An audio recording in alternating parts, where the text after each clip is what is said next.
3 weeks ago, U.S. President Donald Trump sent global stock markets into freefall by announcing tariffs on the rest of the world. Now, he quickly rolled those tariffs back to focus on what he sees as America's main economic enemy, China. Trump slapped heavy tariffs on Chinese imports, and Beijing responded in kind. Both countries are now locked in a trade war with neither side reaping any benefits. In the U.S., the economic indicators are going from bad to worse. So the White House is now signaling a willingness to de-escalate, a policy push and pullback best explained by the U.S. president himself.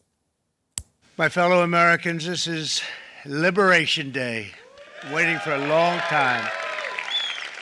So if you look at that, China, first row, China, 67%. I did a 90-day pause for the people that didn't retaliate, because I told them if you retaliate, we're going to double it. And that's what I did with China, because they did retaliate. So we'll see how it all works out. I think we're going to make a deal with China. We're going to make a deal with everybody. And if we don't make a deal, we'll just set a target, and we'll live with that, and it'll be fine. 145% is very high, and it won't be that high. It's not going to be that high. It got up to there. We were talking about fentanyl, where various elements built it up to 145. No, it won't be anywhere near that high. We are going to have a fair deal with China. It's going to be fair. Are you talking to them actively now? Actively. Everything's active. Everybody wants to be a part of what we're doing. Well, Beijing says that final statement there, that it's fake news. There's no contact between Washington and Beijing on bringing down tariffs. And in Beijing's view, Trump dug himself into this hole, and he needs to dig himself out. Here's the spokesman for the Chinese Ministry of Commerce on Thursday morning. At present, there are no economic and trade negotiations between China and the United States. Any claims about the progress of China-US trade negotiations are groundless and have no basis in fact. The unilateral tariff increase measures were initiated by the United States. If the United States really wants to solve the problem, it should face up to the rational voices of the international community and all parties at home, completely cancel all unilateral tariff measures against China, and find ways to resolve differences through equal dialogue. Well, for more, I'm joined now by Glenn Tiffert. He's the co-chair of the program on the U.S., China, and the world at Stanford's Hoover Institution. It's good to see you again, have you back on the program. The U.S. president, he claims that there's daily contact with Beijing on these tariffs. China says that is fake news. Could it be strategic bluffing on the part of the president? Thank you. It's great to be here. Look, I imagine that there is daily contact with Beijing, but that doesn't mean that it's substantive on trade or tariffs or it rises to the level of negotiation. I can't speculate as to what was intended by President Trump's remarks, but I will observe that they momentarily calmed the markets, and that was valuable.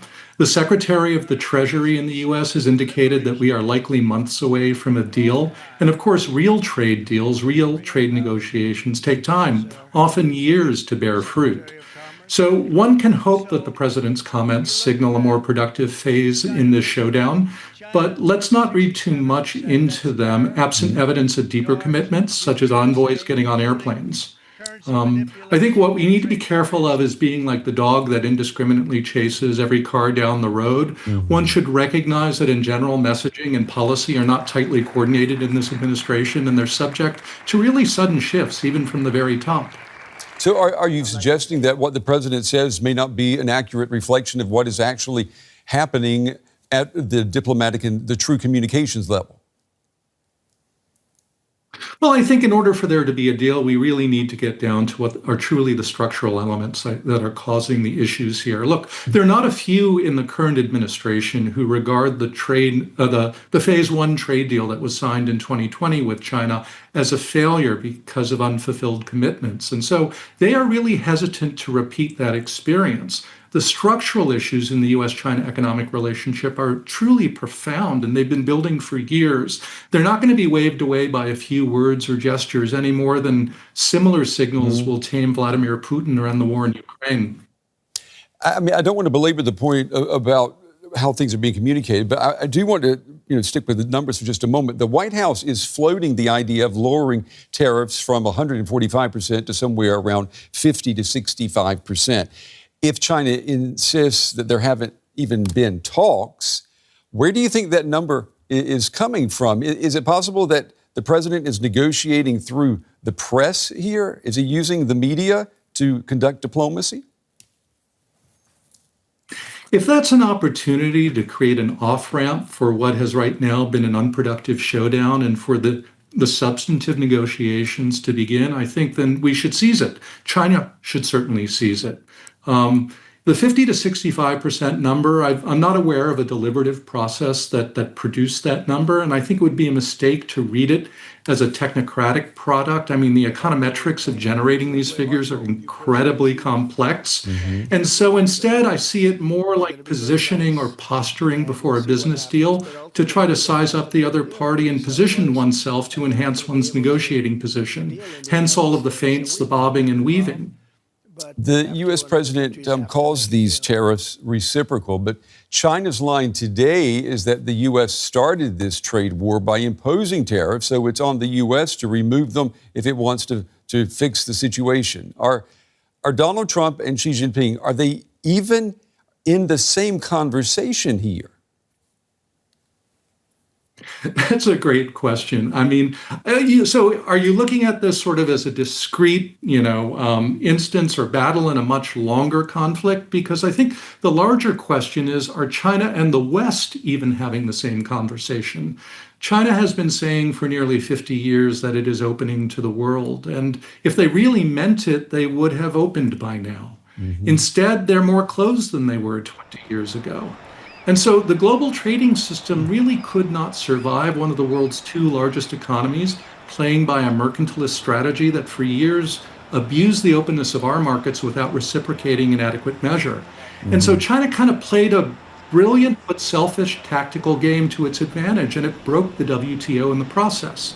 Rather than becoming more open under Xi Jinping, it moved strongly in the opposite direction. And it used trade levers to punish countries that displeased it, like South Korea, Japan, Norway, Canada, Australia, Lithuania.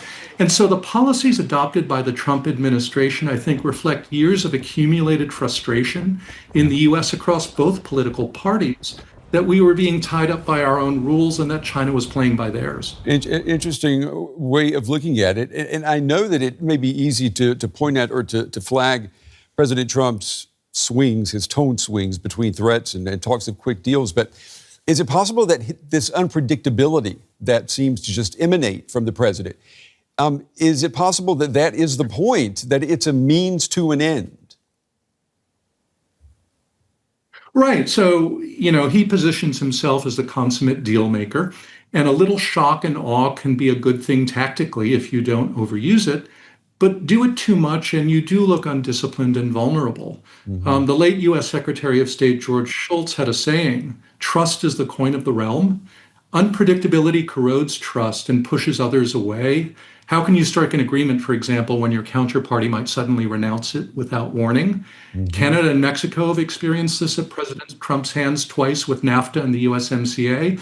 And so U.S. allies and certainly the markets crave predictability, even if the environment ends up being more demanding for them. Predictability allows us to define common ground and work towards common goals, and we need that today more than ever.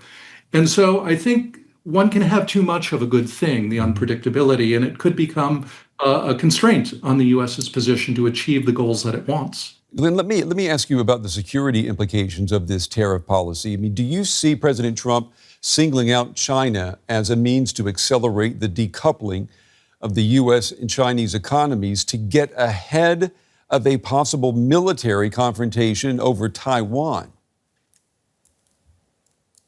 So I think this is one way in which your European viewers should appreciate that the U.S. position might be a little bit different than Europe's, in that we have a security exposure and security commitments in Asia with mutual defense treaties that are just as important to American policymakers as our commitments in Europe are. And so the security question is always in the back of our minds, particularly with regard to critical and emerging technologies that might have a military significance. And here, the combination of economics and security give a particular urgency to the question of our relationship with China. They are absolutely linked, as are they are linked also in Europe with China's economic support of Russia in its war in Ukraine. And so the key thing for I think all of us to understand is for Europe, Russia is primary, China is very far away, and increasingly for the United States, China is primary and Russia is far away. And we mustn't let those subtle differences divide us when we are actually much stronger together and we have common concerns. We heard from the U.S. Secretary of Defense earlier this week that in all of the war games that are conducted by the Pentagon between the U.S. and China, China wins. And he says it's because the U.S. has neglected its military power. But I'm wondering, in the White House, when they're talking about future strategy, are they admitting that these two economies are so intertwined and dependent on each other that if there were a military confrontation, there would be no way that the U.S. economy would be resilient enough and independent enough to survive or to call it a victory? What is certainly motivating some of those who I think are contributing to the trade policies that the Trump administration has adopted is a sense that we need to hedge for the market risk and the financial shock that would occur if there was a conflict in Asia.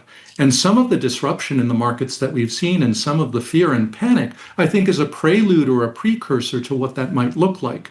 And so from a security standpoint, it is important to anticipate what might occur and protect yourself against that. But obviously, no one wants a military conflict in Asia.